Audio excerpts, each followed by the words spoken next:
프랑스 점령을 기념하는 승리의 행진. 놀랍도록 빨리 성취한 승리와 재빠른 평화를 창조했다는 환상이 그를 이토록 존경하게 만들었다. 하지만 그는 평화를 생각하지 않았다. 이미 권력의 절정에 도달했지만 최종적으로 야망을 성취하지는 않았다.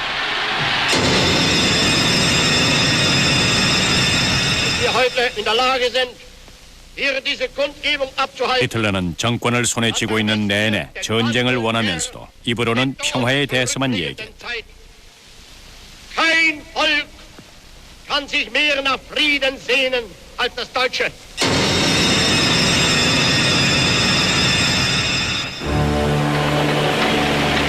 육지에서 히틀러의 공격 무기는 전격전의 수단인 전차였다. 그리고 하늘에서는 강력한 공군이었다.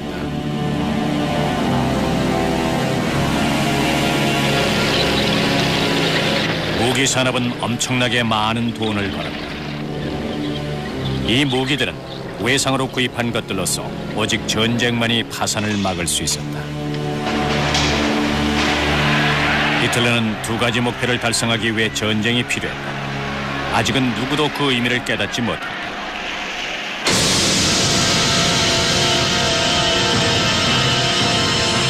동부로 영역을 확대하는 것과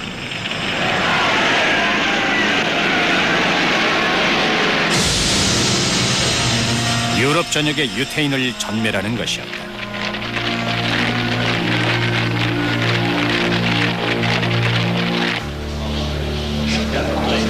히틀러는 전쟁 도우미들이 필요했다. 그 중에는 악몽일 두 전선에서의 전쟁을 경고하는 이도 있었다. 하지만 히틀러는 직접 그 효과를 확인한 분할 통치법을 주장했다. 그는 우유부단한 장군들을 제치고 자신의 추종자들을 승진시켰다. 가이텔과 요드를 국방군 최고사령부에 앉혔다. 상대적으로 육군 최고사령부에 브라우이치와 하알드는 강등당했다. 괴링은 이미 독일 공군을 자신이 원하는 대로 조종하고 있었다. 친위대장 히물러는 자신의 군대를 형성했다. 무장 친위대였다. 장부에서의 완전히 비현실적이고 구조적인 대변동은 오직 권력을 분산시키려는 히틀러의 욕심이라고밖에 설명할 수가 없었습니다. 따라서 어느 한 사람에게 너무 많은 군사 결정권이 모이는 일이 생기지 않도록 하려는 심산이었죠. 히틀러는 모든 결정권을 자신이 갖고 있길 원했습니다. 자신의 독재 권력을 바탕으로 전쟁 계획을 세웠다.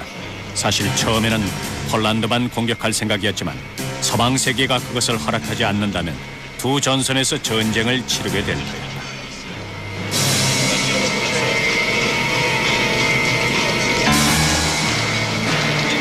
과대망상으로 그는 자신과 제3제국의 힘을 과대평가했다.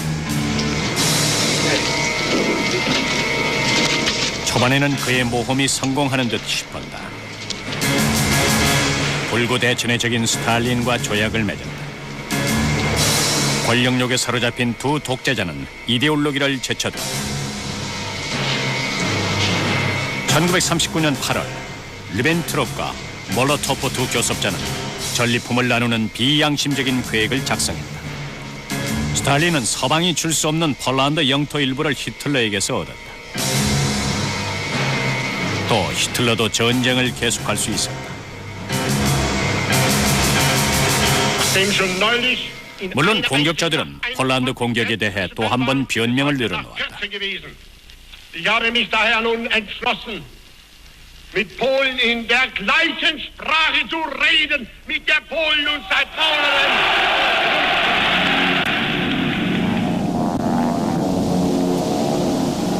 Polen hat heute Nacht zum ersten Mal auf unserem eigenen Territorium auch mit bereits regulären Soldaten geschossen. Seit 5:45 Uhr wird jetzt zurückgeschossen.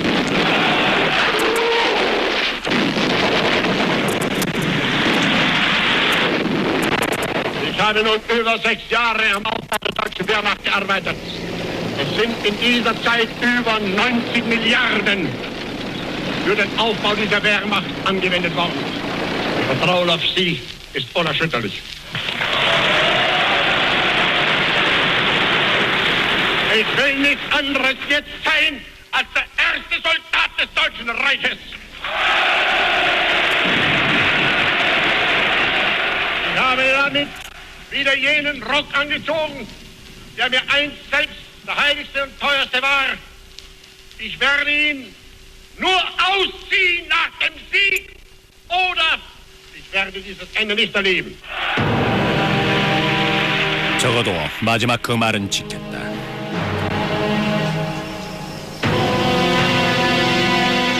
폴란드는 패배했다. 영국과 프랑스가 다음 전쟁 상대국이 된다.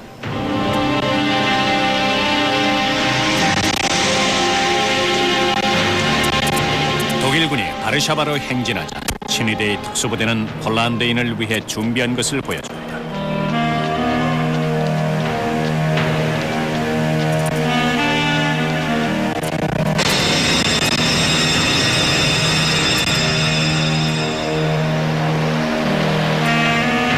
히물레의 친위대 소속 군대가 폴란드의 지식인을 뒤쫓는 동안 독일군은 바르샤바 거리에서 승리 행진을 하고 있었다. 이 시기에 히틀러는 군사행동지휘권을 장군들에게 맡겼다. 장래에 그는 자신이 직접 사령관이 되기를 원했다. 히틀러는 아마추어 군인이라고 불릴 수 있는 모든 사람들 중에서 첫 번째였지 그 이상은 아닙니다. 그것도 1차 대전에서 겪은 경험에 의존하는 성향이 짙었어요. 그는 지능이 아주 뛰어났어요. 굉장한 지능을 갖고 있었죠. 하지만 분별력 없이 그 지능을 실전에 적용했어요. 히틀러는 만일 어떤 사람이 한 군인에게 자신의 이데올로기를 불어넣어서 완전히 빠지게 만든다면 그 군인은 모든 장애를 극복할 수 있다고 믿었습니다. 기술이나 무기의 난관까지도요. 군사작전이라는 관점에서 봤을 때 그가 가지고 있던 생각들은 부분적으로 틀리거나 나쁘지는 않았습니다. 하지만 그에게 부족했던 점이 있는데요. 그는 그 필요성도 느끼지 않았어요. 그에겐 감지력이 없었어요. 사건의 사실이나 상황이나 장애들이나 한계 같은 어디에나 존재하는 요소들에 대한 감지력이 부족했습니다. 지휘관은 장애물을 무시해버리고 말았다. 프랑스를 공격하기 위해서 만슈타인 장군이 고안한 위험한 작전을 선택했다. 그의 목표는 연합군을 벨기에 쪽으로 유인한 다음 기갑부대가 초음 공세로 뒤쪽에서 공격해 아르덴 공원 왼쪽을 관통하는 것입니다. 위험을 무릅쓰는 것은 자신을 천재라고 여기는 모험가에겐 필수였다.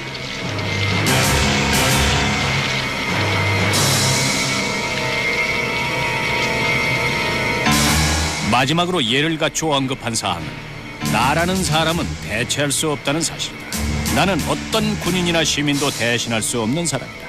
나는 내 두뇌와 결단성이 발휘하는 위력을 믿는다. 제3제국의 운명은 오로지 나에게 달려있다. Deutschland kann Ihnen nur eine Antwort geben. Deutschland wird leben und Deutschland wird deshalb siegen. 연설 무대에서 보여준 환호에도 불구하고 전쟁에 대한 국민과 장군들의 열의는 더욱 확실한 많은 것을 요구했다. 이제 히틀러는 흔들리는 지휘관이라는 다른 면을 보여줬다. 실패에 대한 두려움 때문에 프랑스 공격을 29번이나 연기했다. 그리고는 북쪽에서 기습 공격을 감행했다.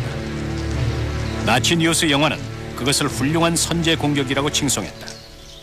Die Gegner versuchen vielmehr, sich neue Aufmarschgebiete in Skandinavien zu schaffen. Diesem Plan kommt der Führer am 9. April 1940 zuvor. 10 Stunden früher besetzen deutsche Truppen Dänemark und Norwegen.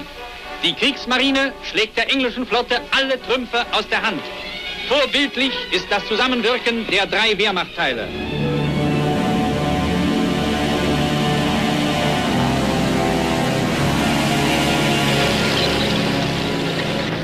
선전포고 없이 두 개 중립 국가를 점령했다. 히틀러에게 국제법은 결코 장애가 아니었다.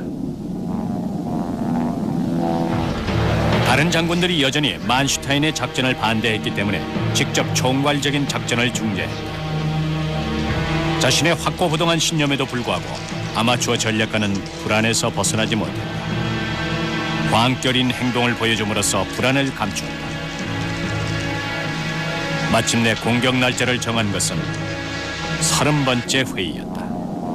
첫 번째 희생자는 중립국인 네덜란드, 벨기에, 룩셈부르크였다.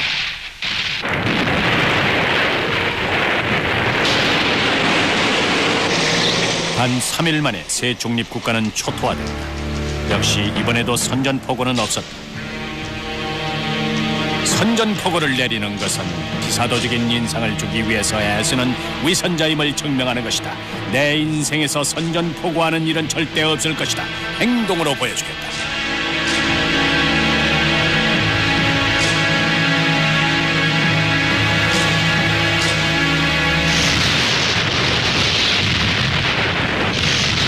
만슈타인 작전이 성공했다. 독일 전차가 해협을 단시간에 공격했다.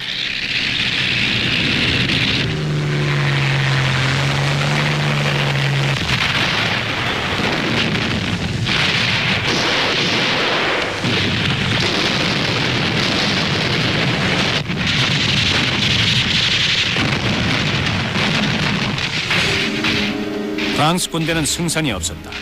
설상가상으로 영국의 원정군은 덩커크에서 포위됐다. 그 후 히틀러는 뜻밖의 결정을 내렸다. 전차가 덩커크까지 가지 말 것을 명령했다. 아군에게 시간을 주려는 것일까, 아니면 적군에게? 히틀러의 이런 결정은 훗날 실패에 상당한 영향을 미쳤다. 막상 독일군이 덩커크에 도착했을 때는 전쟁 물자만이 버려져 있었다. 영국군 전체가 해협을 건너 달아난 뒤였다.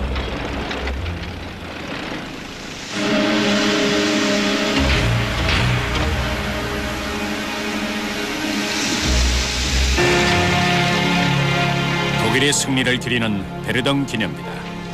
프랑스는 패배했다. 1차 대전에서 거둔 2배로 값진 승리였다. 히틀러에게는 고루한 성향의 장군들에 대한 그의 통찰력이 승리한 것이기도 했다. 승리의 기분이 들던 히틀러는 파리에서 위대한 승리의 축전이라고 하기에는 너무나 소박한 군사 행진을 벌였다.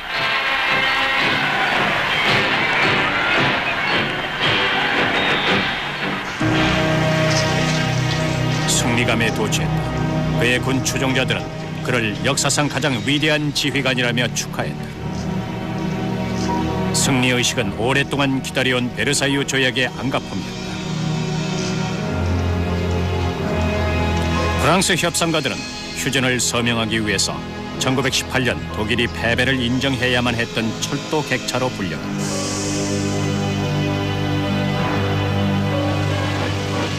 승리자들이 베를린으로 돌아왔다.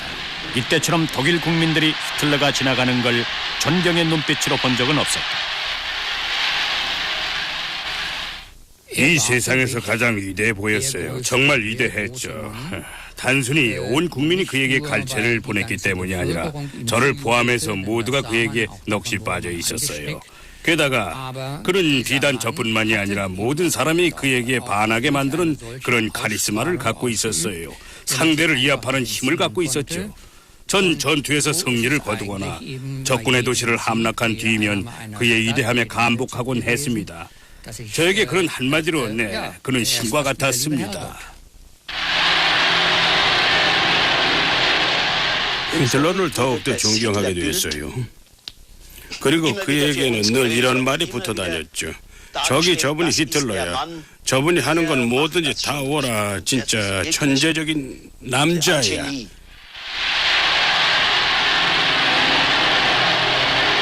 성공보다 더 확실한 선동은 없었다. 황홀경에 빠진 대중은 판단력을 잃었다. 어린이들도 마찬가지였다. 굉장한 열기였습니다. 당시 꼬마였던 제가 그를 보는 것은 특별한 경험이었어요.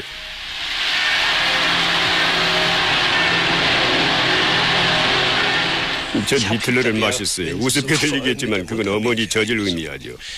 그에게 기도하기도 했는데 그건 미쳤기 때문이 아니었습니다. 제 주위에 있던 친구들도 모두 그랬어요. 히틀러를 위해서가 아니라 그에게 기도했습니다. 개인적으로 전 좋은 개념을 모두 가진 사람이 히틀러라고 생각했습니다. 명예나 자유, 조국, 공정함과 같은 좋은 의미의 모든 것을 히틀러라는 한 사람이 행동으로 보여준다고 믿었어요.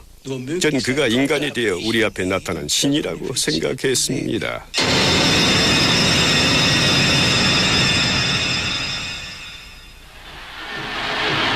승리한 뒤에 히틀러는 주춤거리게 되었다. 영국은 그의 장단에 맞춰 춤추길 거부했다. 처칠과는 더 이상 타협의 여지가 없었다.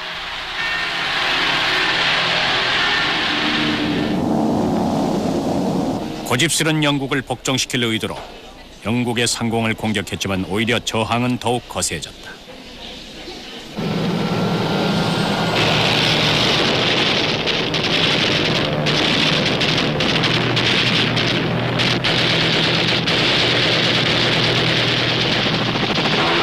폭탄으로는 영국을 정복할 수 없었다. 영국과의 전투가 격해지는 동안 히틀러는 소련을 침공할 작전을 작성했다. 두 전선에서의 전쟁을 두려워한 그였지만 작전을 개시했다. 소련은 영국이 가장 우선적으로 믿고 있는 나라다. 만일 소련이 무너지면 영국의 마지막 희망은 사라지게 된다. 그럼 유럽과 발칸 반도의 지배자는 독일이 된다. 그렇다. 이 충돌 과정에서 소련은 반드시 멸망시켜야 한다. 작전은 그 이상이었다. 바바로사 작전은 히틀러의 오랜 꿈을 이루기 위해 만들어졌다. 이 전쟁은 히틀러의 전쟁이었다. 양심의 가책과는 상관이 없는 동브로의 영역을 확대하기 위한 전멸전이었다. 군대에게 요구되는 행동은 최고 사령관이 독일군 원수들을 통해 전달됐다. 볼셰비키즘은 독일의 국가사회주의 노동자당의 숙종이다. 독일은 이 불결한 세계관과 맞서 싸워야 한다. 이 투쟁은 볼셰비키의 민중선동가와 방탕자, 파괴공작원, 유태인에 대해 잔인하고 효과적인 행동을 요구하며 활동적이고 수동적인 모든 저항을 뿌리 뽑아야 한다. 히틀러는 이를 수행하는 과정에서 법을 어긴다고 해서 기소되는 것은 아니라고 약속했다. 독일 국방군 소속 군인과 지원부 대원이 적의 민간인에게 행한 조치로 인해서 법에 의해 기소될 필요는 없다. 그 행위가 군사 범죄나 위반 사항에 저촉될 경우도 마찬가지다. 세게 쳐라, 잡아라, 죽여라. 이것이 괴물의 사전에 적힌 인용이다. 영토를 넓히는 것보다 더 중요한 것은 완전히 전멸시키는 것이다. 야만적인 아시아의 전투법을 창시한 자는 소련의 정치위원들이다. 따라서 그들에 대해 즉시 행동을 취해야 하며 가장 잔인해야 한다. 그러므로 전투나 저항 중에 그들을 포로로 잡는다면 원칙에 따라 그 자리에서 사살해야 한다.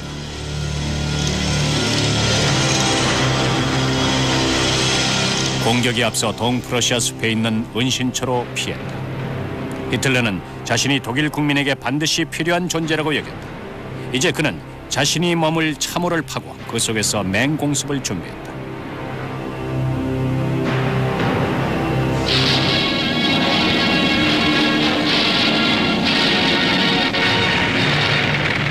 바바로사 작전은 시간을 다투는 도박과도 같았다.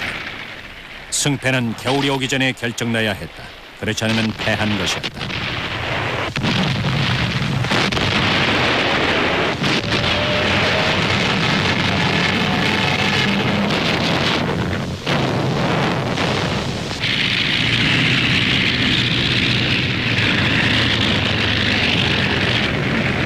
처음은 순조로웠다. 20일 후 벨로루시의 민스크에 친위대 깃발이 휘날렸다. 소련군 전사단이 포로로 잡혔다.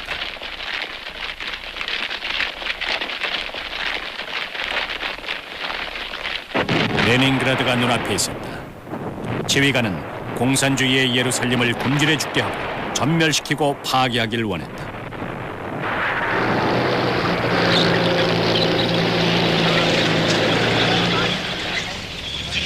9월에는 독일 전차가 이미 키예프 밖에 와 있었다.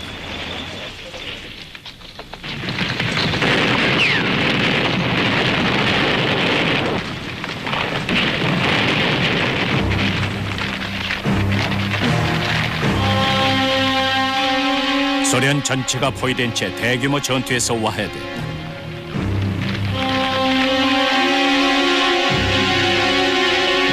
히틀러의 군대는 여전히 자신들이 무적이라고 믿었다. 무엇보다도 전쟁 초기의 승리들이 굉장히 놀랍다는 사실은 저도 인정합니다. 정말 그랬으니까요. 또 아주 훌륭한 협공작전이 성공하기도 했습니다. 따라서 엄청난 숫자의 소련군 포로들을 잡아들였죠. 그때 전선에서 싸우고 있던 저는 9월 달에 어머니에게 몇 주만 지나면 전쟁이 끝날 거라는 내용의 편지를 보냈습니다. 그러나 그때 히틀러는 즉시 소련의 수도를 공격하는 대신 우선 군대를 남부로 진격시키자는 독단적인 결정을 내렸다. 도네파신에 있는 산업지역과 코카서스의 유전을 점령하기 위해서였다. 장군들은 당혹해했다. 그들은 모스크바 밖에서 결정적인 전투를 치르고 싶었다. 장군들은 전쟁 경제 따위는 안중에도 없다며 격노한 히틀러는 작전을 밀고 나갔다. 10월 드디어 모스크바를 상대로 한 공세를 진행했을 때는 이미 늦었다. 스탈린이 그 시간을 이용한 것이다.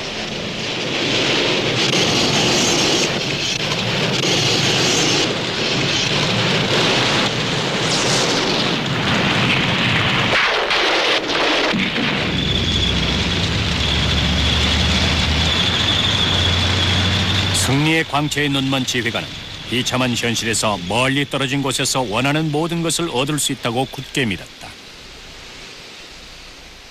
당시 소련은 10월 말에 겨울이 시작됐습니다. 며칠 사이에 갑자기 온도가 영하 25도 가까이로 떨어져 엄동설한이 됐죠. 군대는 월동 준비도 안 된 상태였습니다.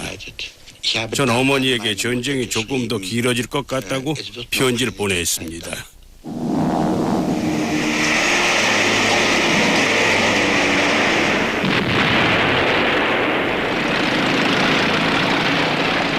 독일군에게 완전 무장한 소련군과의 전투는 절망적이었다. 하지만 히틀러는 사상자는 고려하지 않고 진지를 사수할 것을 명령했다.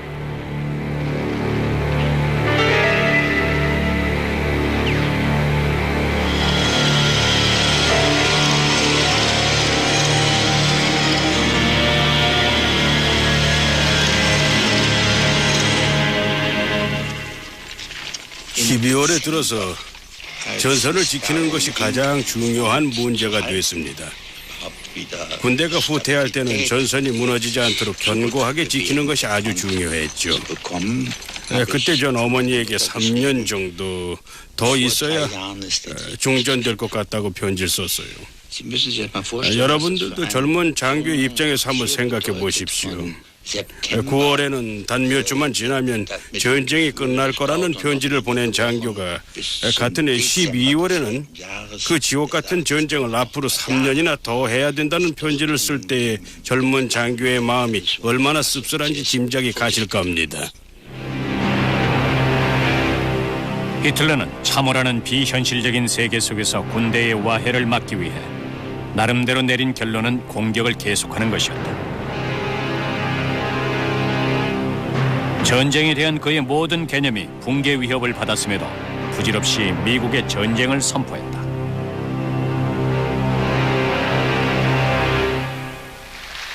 Deutschland und Italien haben dem gegenüber sich nunmehr endlich gezwungen gesehen, getreu den Bestimmungen des Drei-Mächte-Paktes vom 27. September 1940, Seite an Seite mit Japan den Kampf zur Verteidigung und damit zur Erhaltung der Freiheit und Unabhängigkeit ihrer Völker und Reiche gegen die Vereinigten Staaten von Amerika und England gemeinsam zu führen.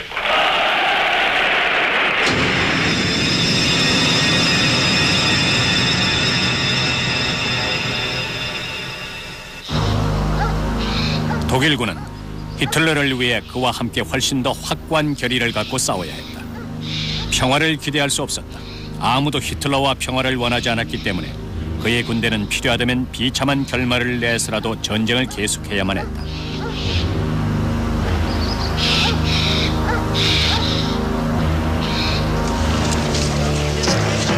히틀러는 그의 장군들을 일수했다.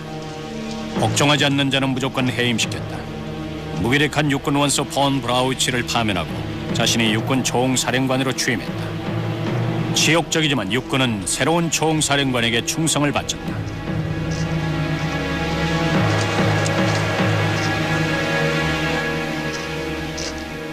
잊어선 안 될 것이 있는데 당시 롬멜 장군 밑에서 싸우고 있던 저는 육군 원수들이 아주 걸출한 인물이었다는 걸 직접 경험으로 알고 있었습니다. 그들은 우리를 뒤로 하고 히틀러에게 가는 길에 그에게 사실대로 보고하러 가는 길이라고 말했어요. 그리고 이틀 뒤에 다시 돌아와서는 히틀러에 대해 말했어요. 그는 믿을 수 없을 정도로 인상적인 분이셨네. 내 대신 모든 어지러운 상황을 해결해 주실 걸세. 독일군이 승리한다는 희망을 걸어도 좋아. 불행히도 24시간 안에 희망은 무산되고 말았어요. 하지만 사람들은 최면 상태에 빠진 것처럼 희망에 부풀어 있거나 또는 히틀러가 많은 사람들에게 심어준 것처럼 희망을 가졌습니다. 누구도 희망을 부정할 수가 없었습니다. 이런 암시적인 힘으로 전쟁을 계속했다. 전쟁을 위한 전쟁이었다. 그가 승리의 환상이 묻힌 지 이미 오래였다.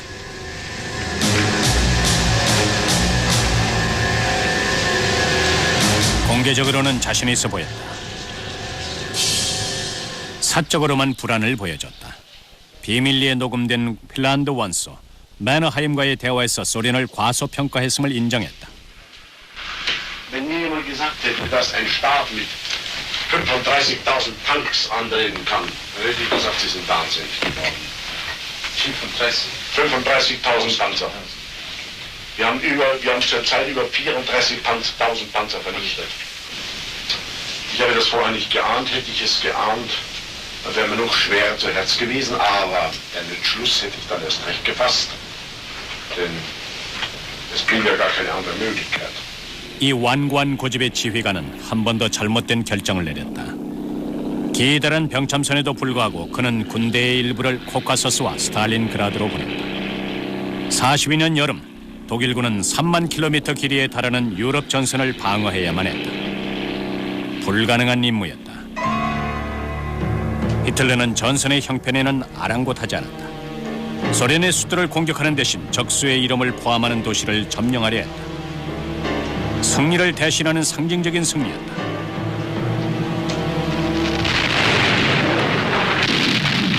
스탈린그라드 전투였다.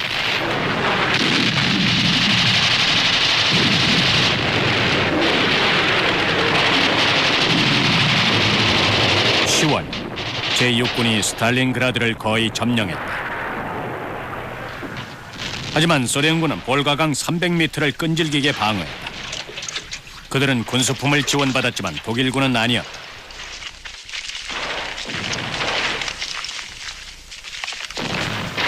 이 일이 지휘관으로서의 히틀러의 가장 큰 시행착오 중에 하나였습니다. 그 상황에서는 오만하던 히틀러 자신도 병참술에 대한 자신감을 상실하기에 충분했거든요. 하지만 그는 전쟁 2해째 맞는 겨울의 현실을 무시했다.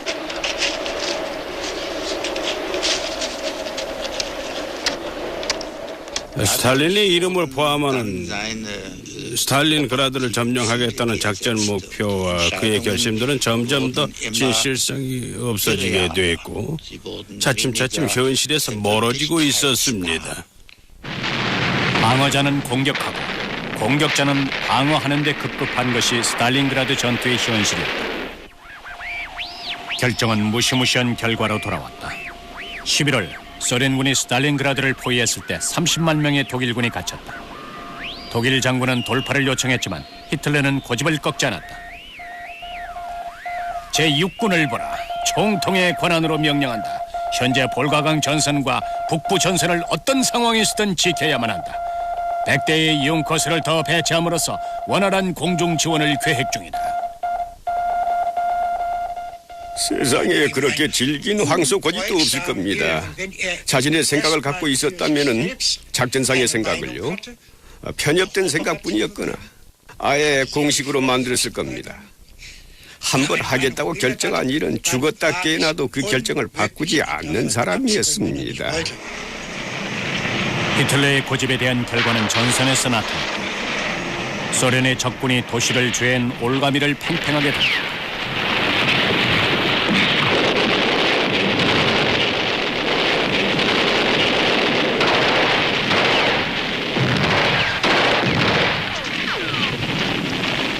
스탈린그라드의 폐허 속에 버려진 독일 군인들에게 희망이라고는 없었다.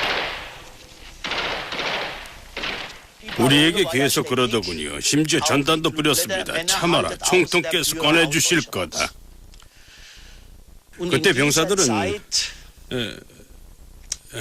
절 포함해서 모두 총통이 우리를 꺼내줄 수 있을지 아니면은 자신이 무슨 일을 저지르는지 알고나 있는지 궁금해했습니다.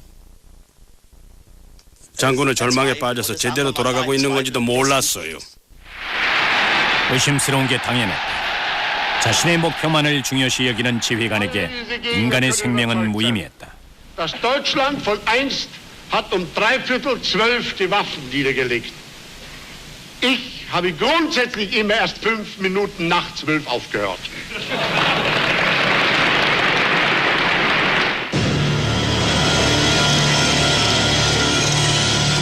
스탈린그라드 전투는 결정적인 전환점이었다.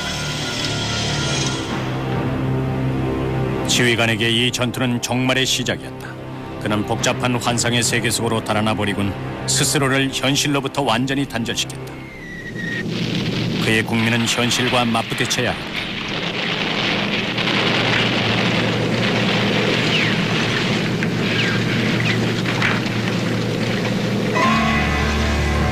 군사 지도라는 상상의 세계에 사는 히틀러에게 가장 중요한 문제는 종전을 연기시키는 것이었다. 그에게 친숙한 치료법은 새로운 전투였다. 역사상 최대 규모의 전차 부대인 50만 명에 달하는 제17기갑사단을 배치했다. 의미 없는 무력의 배치였다. 43년 여름 크루스크 전차 전투는 단 8일간 지속됐다. 결말이 나지 않은 채 끝났고 이렇게 히틀러는 마지막 카드를 써버렸다. 동부에서의 영역 확대라는 망상이 깨지고 말았다. 그는 미치광이 같은 두 번째 생각에 더욱더 끈질기게 집착했다. 유태인들은 사단을 갖고 있지 않았다.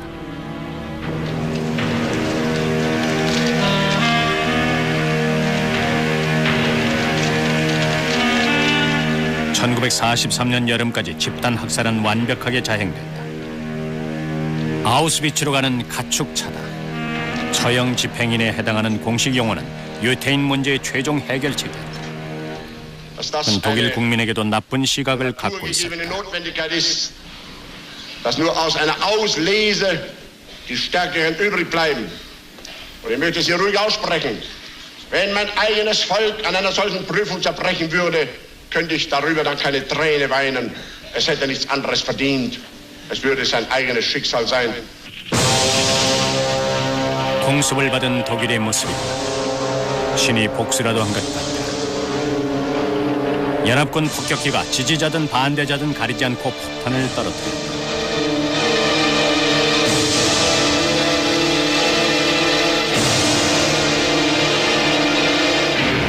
붕괴되는 독일 도시들은 지휘관의 관심 밖에 있었다.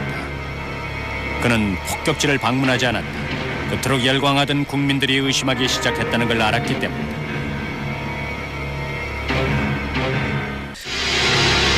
그들이 관계한 사람에 대해 뼈아픈 자각이 있었지만 너무 늦었다. 이 남자는 세계인의 적대감을 자극했고 세계는 히틀러를 제거한다는 한 가지 목적을 위해 뭉쳤다. 44년 6월 6일 연합군이 유럽 대륙에 착륙했다. 두 전선에서 전투가 벌어졌다.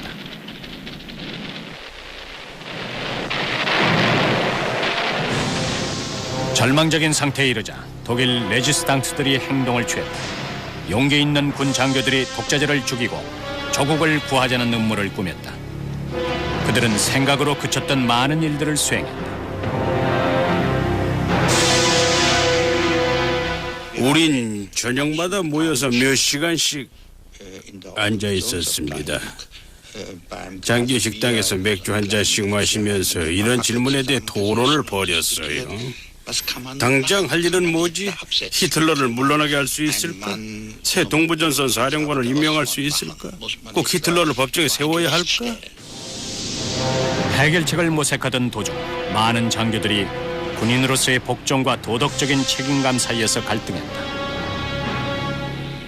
그는 독일군의 총사령관인 동시에 육군의 총사령관이었어요. 명령을 내리는 위치에 있었죠.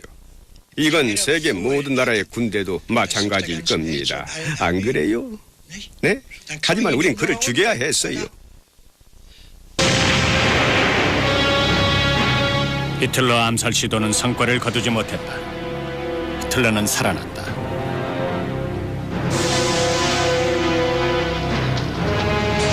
그는 자신이 살아난 것을 신의 선물이라고 해석했다.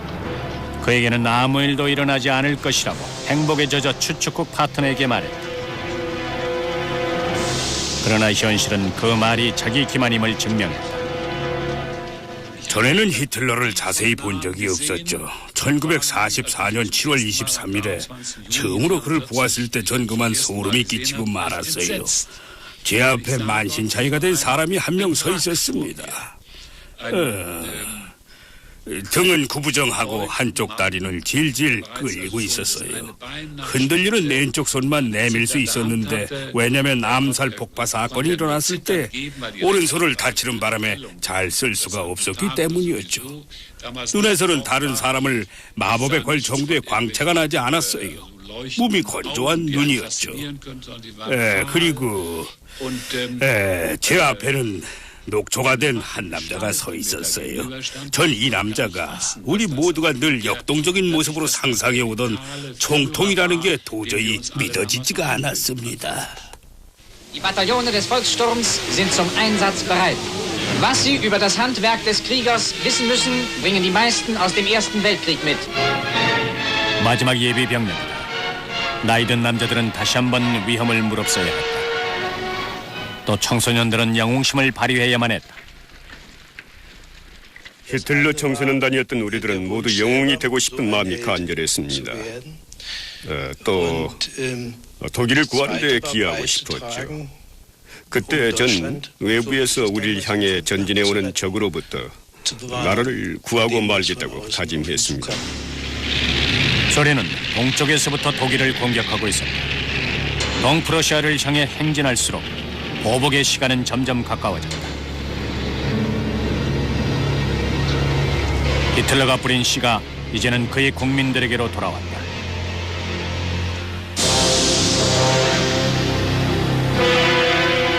전쟁이 터진 상태에서 이번에는 독일과도 전쟁을 벌였다. 그는 서방 세계의 희망을 빼앗아 최소한 빨리 결말을 내고 싶었다. 그래서 고하는 것이 괴상한 작전이었다.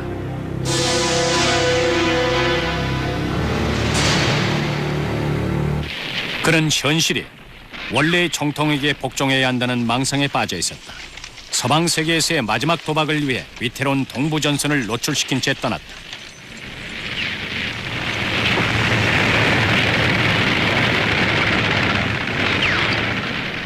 그때 전 프랑스를 치기 위해서 아르덴 구원을 공격한 일이 아주 바보스러웠을 뿐만 아니라 터무니없는 일이었다는 걸 통감했습니다.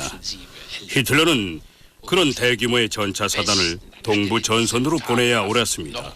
하지만 그 대신에 그들을 서부 전선으로 보냈어요. 아이펠의 아르덴으로 말이에요. 우리가 그 고원을 뚫고 지나서 바다와 접하는 엔트워프 항구로 갈 수 있다고 믿은 것은 완전히 미친 짓이었어요. 광기는 종전을 앞당겼다. 무세한 연합군이 독일을 이겼다. 현실이 망상을 패배시켰다. 기진맥진한 군인이 항복하는 동안에도 지휘관은 계속해서 오래된 슬로건을 반복했다. wissen, dass daher dieser Staat niemals kapitulieren wird, dass das heutige Deutsche Reich, wie alle großen Staaten der Vergangenheit, auf seinem Wege Rückschlägen ausgesetzt sein mag, dass es aber nie diesen Weg verlassen wird.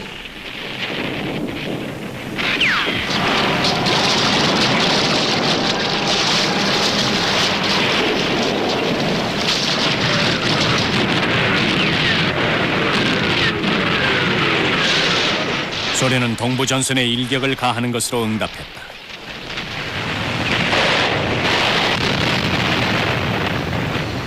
수백만 명의 독일인이 소련의 적군을 피해서 도주했다.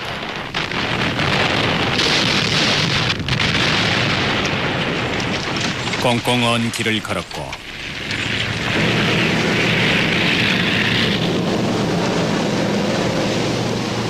얼어붙은 발트 연안의 저수지를 건넜다.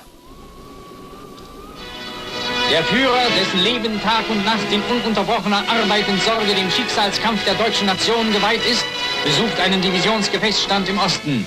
Dem Führer werden die Offiziere des 지휘관 Stabs 역시 vorgestellt. 도주했다. 이때부터 베를린에서 명령했다. 전선에서 1시간 거리다. 그는 부하들에게 더 많은 희생을 요구했다. Ich erwarte von jedem Deutschen, dass deshalb seine Pflicht bis zum Äußersten erfüllt, dass jedes Opfer, das von ihm gefordert wird und werden muss, auf sich nimmt. 모든 희생은 무의미해졌다. 우세한 병력을 갖춘 소련의 적군은 독일 수도에 폭탄을 떨어뜨렸다.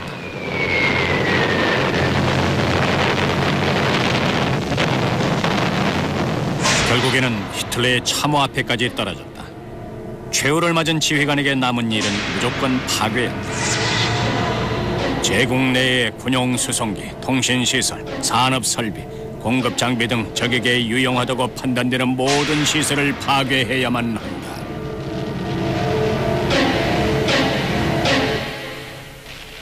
너무 늦게 전달됐다. 따라서 전선에 있는 모든 시민들은 집 밖으로 나와야 했고 폭탄 세례 속에서 운에 매달렸다.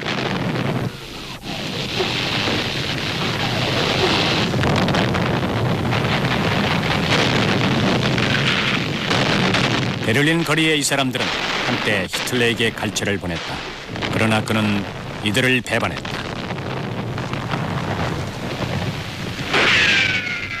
하지만 그들을 몰살시킬 수 없었다.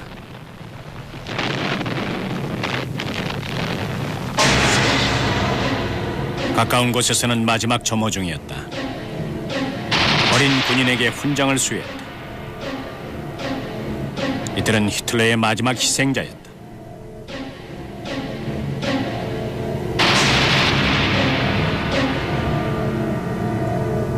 그를 믿도록 길러진 소년들은 이제 그를 위해 죽어야 했다.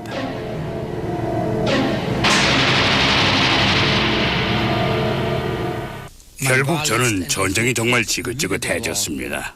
그때까지 살아있는 것도 천만다행이었죠. 하루빨리 전쟁이 끝나기만을 바랬어요. 하지만 전쟁이 끝나려면 전쟁을 일으킨 장본인인 히틀러가 죽어야만 했습니다. 군인이 복종하지 않는 이상 히틀러는 전쟁을 계속할 수 없었다.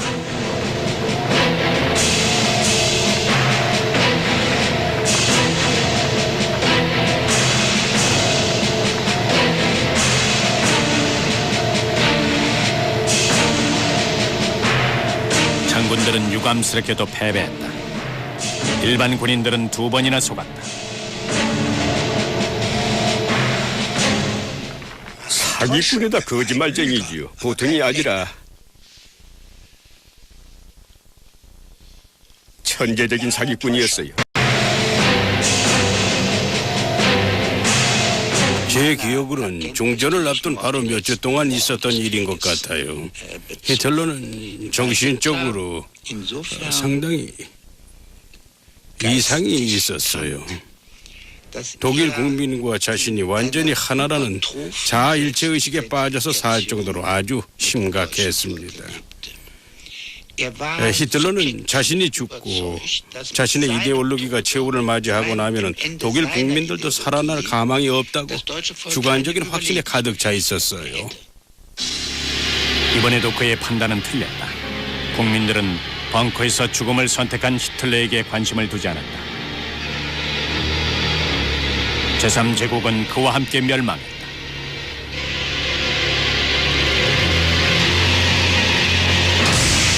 모든 사악한 감정의 중심인 히틀러가 죽고 없자 나치 정권은 유령처럼 흔적도 없이 사라졌다. 그러나 이 악몽은 여전히 우리를 괴롭힌다.